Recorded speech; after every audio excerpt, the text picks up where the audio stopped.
Hello everyone, hope you are well and good. This is Pankaj Patel.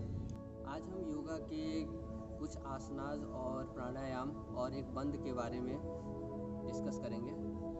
सबसे पहले हम धनुष आसन करेंगे, उसके बाद महाबंद लगाएंगे, उसके बाद सर्वांग आसन करेंगे, उसके बाद अनुलोम विलोम प्राणायाम करेंगे। आज मैं आप लोगों को धनुष आसन के बारे में बताऊंगा कि उसके क्या बेनिफिट्स है, उसके करने के तरीके और क्या क्या सावधानियां रखनी चाहिए। सबसे पहले हम किसी भी आसन के लिए वार्म अप की ज़रूरत होती है। सबसे पहले हम वार्म अप करेंगे। सबसे पहले धनुष आसन के लिए हमारी स्पाइनल कॉर्ड जो है उसको फ्लेक्सिबल बनाना ज़रूरी होता है।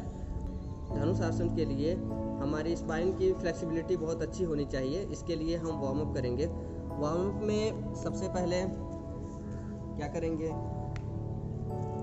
ऐसा पोस्चर बनाएंगे जिसमें हमारे टो और नी और उसके बाद पाम और फिंगर्स ओपन रहेंगे। नी, पाम और टो सब एक ही लाइन में होंगे।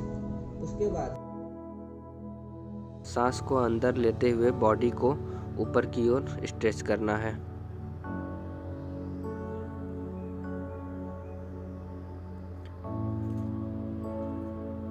इसके बाद सांस छोड़ते हुए बॉडी को नीचे की ओर डाउन करना है और सर को ऊपर की ओर उठाकर स्पाइन में कर्व बनाना है।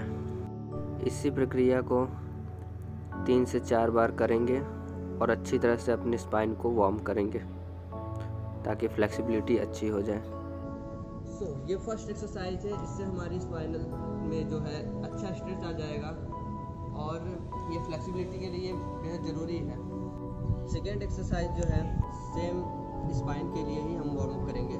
उसके लिए फर्स्ट ऑफ ऑल पहले इनहेल करेंगे और चेस्ट अप करेंगे और एक्सहेल करके ये राउंड शोल्डर को आगे करेंगे।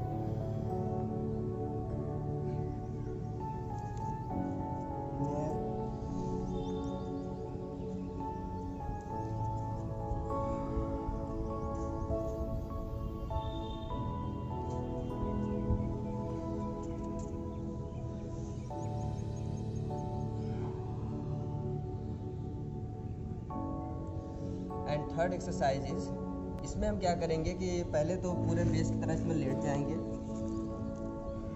बेड पर। इसके बाद अपने नी को बेंड करेंगे पीछे की ओर और सांस लेकर के बॉडी को अप करेंगे, छोड़ते हुए डाउन,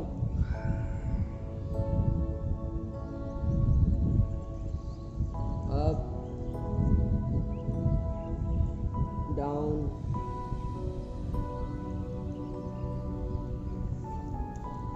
इतना करने के बाद हमारे स्पाइन की अच्छी वार्म अप हो जाती है, जिसके बाद हम धनुष आसन करने के लिए एकदम रेडी हो जाते हैं। तो आइए स्टार्ट करते हैं धनुष आसन कैसे करते हैं। सबसे पहले अपने नी को बेंड करेंगे और अपने चेस्ट को अप करते हुए लेग या अंगूठे को लिफ्ट करेंगे, यहाँ से पकड़ेंगे। उसके बाद बॉडी को ऊपर की ओर तरफ उठाएंगे, जिसमें अपने लेग को क्या करना है कि सीधा करना है, ज़्यादा पीछे ना आए।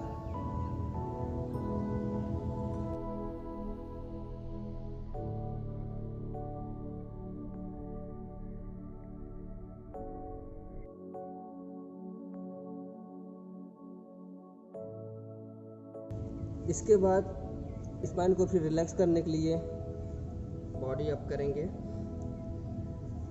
और स्लोली डाउन बैकवर्ड।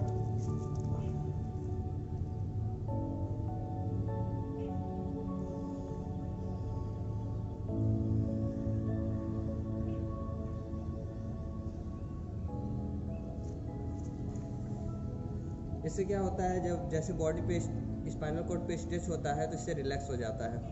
धनुष आसन के फ़ायदे यह है कि ये हमारी रीढ़ की हड्डी को बहुत मजबूत बनाता है और हमारे जो आंतरिक अंग हैं जैसे लीवर, किडनी, पाचन अंग, इन सबका काफ़ी मसाज हो जाता है, जिससे ये सब भी काफ़ी हेल्दी होते हैं। धनुष आसन करते समय हमें बहुत सारी सावधानियां रखनी चाहिए, जैसे कि अगर किसी को नेक इंजरी, स्पाइनल कॉर्ड इंजरी और अगर पेट में कोई सर्जरी हुई हो तो उसके लिए हमें धनुष आसन नहीं करना चाहिए या फिर अपने डॉक्टर से एडवाइस लेकर ही करना चाहिए। हम महाबंध के बारे में जानेंगे, इसे कैसे करना चाहिए और इसके क्या फ़ायदे हैं और इसको करते समय क्या क्या सावधानियाँ रखनी चाहिए। महाबंध को करने के लिए जो 3 बंध हैं उनको साथ में लगाना पड़ता है, जैसे जलंधर बंध, उद्यान बंध और मूल बंध। इन तीनों को जब साथ में लगाएंगे तो महाबंध कहलाता है। महाबंध करने के लिए सबसे पहले हमें पद्मासन में बैठना है। जिससे पद्मासन बैठने में अगर प्रॉब्लम है तो सुखासन में बैठ सकता है। हमारे दोनों हाथ चिन्ह मुद्रा में होंगे। और इसके बाद सबसे पहले महाबंध के लिए हम जलंधर बंध लगाएंगे, एक सीरीज टाइप में। पहले जलंधर बंध, उसके बाद उद्यान बंध, उसके बाद मूल बंध लगाएंगे। और जब हम इसे रिलीज़ करेंगे तो इसके जस्ट अपोजिट पहले मूल बंध को, उसके बाद उद्यान बंध, उसके बाद फिर जलंधर बंध को रिलीज़ करते हुए कंप्लीट करेंगे इसे। तो सबसे पहले हम जलंधर बंध लगाते हैं। इसके लिए पहले पूरी सांस को अंदर लेंगे नाक के द्वारा। इसके बाद मुंह से इसको छोड़ते हुए जलंधर बंध लगाएंगे।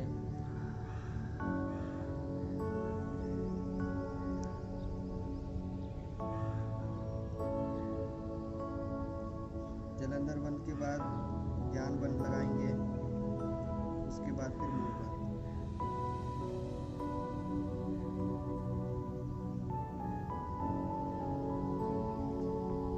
जस्ट इसका अपोजिट रिलीज करते हुए पहले मूल बंध को रिलीज करेंगे, उसके बाद उद्यान बंध को, जलंधर बंध को।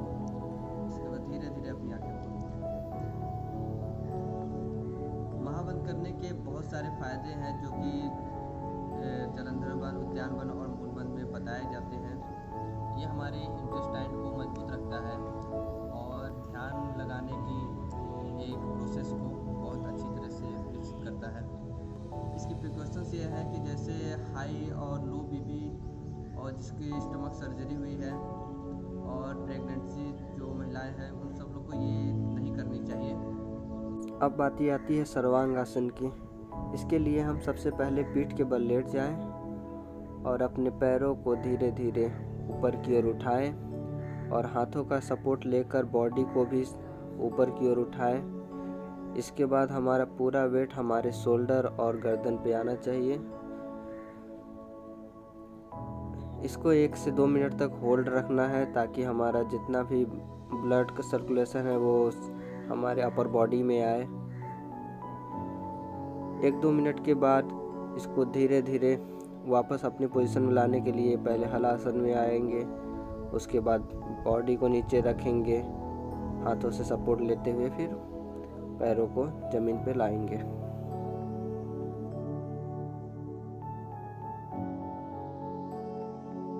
सर्वांग आसन के बहुत सारे फायदे हैं।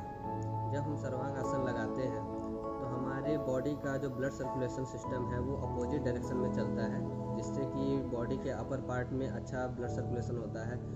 अपर पार्ट में ब्लड सर्कुलेशन अच्छा होने की वजह से यहाँ के अपर फंक्शन बहुत अच्छी तरीके से वर्क करते हैं। जिस ब्लड सर्कुलेशन हमारे सर तक पहुँचता है, जिससे हमारे मस्तिष्क का अच्छा विकास होता है, हमें याद रखने की क्षमता बढ़ती है। सर्वांग आसन करने से पहले बहुत सारी सावधानियाँ रखनी ज़रूरी है, जैसे कि बीपी हाई और लो नहीं होना चाहिए, बॉडी में कहीं भी इंजरी नहीं होनी चाहिए और कोई भी सर्जरी बॉडी में नहीं होना चाहिए। अगर ये सब सर्जरी वगैरह हुआ है तो अपने डॉक्टर से एडवाइस लेकर ही इस आसन को लगाना चाहिए। Thank you. अनुलोम विलोम प्राणायाम। इस प्राणायाम को करने के लिए हमारे दाहिने हाथ के अंगूठे और रिंग फिंगर की ज़रूरत पड़ती है। सबसे पहले हम अपने राइट साइड के नोज़ को बंद करके एक गहरी सांस लेंगे। उसके बाद अपने रिंग फिंगर से लेफ़्ट साइड को नोज़ को बंद करके हवा को बाहर निकालेंगे।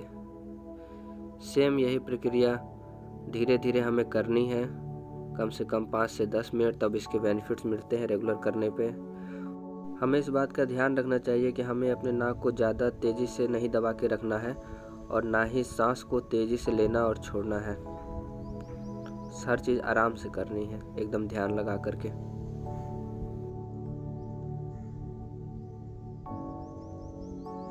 अनुलोम विलोम करने से बॉडी के जो टॉक्सिन्स हैं उसको बाहर किया जाता है, रक्त संचार को सही किया जा सकता है और इससे हमारी याददाश्त में काफ़ी बढ़ोतरी होती है। मस्तिष्क संबंधी बहुत सारी बीमारियों को दूर किया जा सकता है और स्वास्थ्य संबंधी भी कई बीमारियों को इससे दूर किया जा सकता है। अनुलोम विलोम करते समय हमें बहुत सारी बातों का ध्यान रखना चाहिए कि हम जब सांस को भरते हैं तो ना ज़्यादा तेज़ उसको खींचना चाहिए, ना ज़्यादा तेज़ उसको छोड़ना चाहिए।